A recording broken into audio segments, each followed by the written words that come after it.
We're connecting ancient Greece to modern startups. It's a timeless guide for great ideas. Okay, so what could Aristotle and Jeff Bezos possibly have in common? It's a powerful way of thinking. It's called first principles thinking. You basically break a problem down to its most fundamental truths. And this idea is ancient. From Aristotle's time to today, it's been the innovator's secret weapon. But this isn't just for famous thinkers. It's actually how every great idea really begins. See, it all starts with a problem. Think, two friends stuck in Paris can't find a cab. That problem led to a simple question. What if you could just tap your phone for a ride? And that question, of course, became Uber. Solutions to real problems are everything in business. Okay, so how do you find these problems? Let's look at a modern playbook from Y Combinator.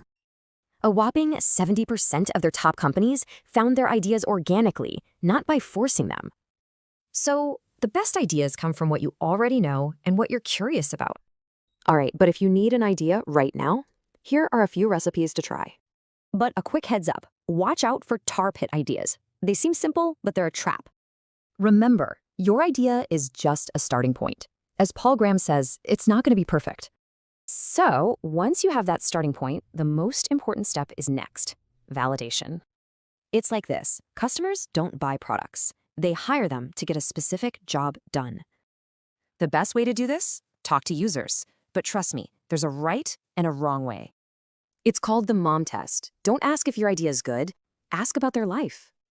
Basically, you want commitments, not compliments. A compliment is nice, but it's totally useless feedback. Commitment comes in 3 currencies: their time, their reputation, and of course, their money.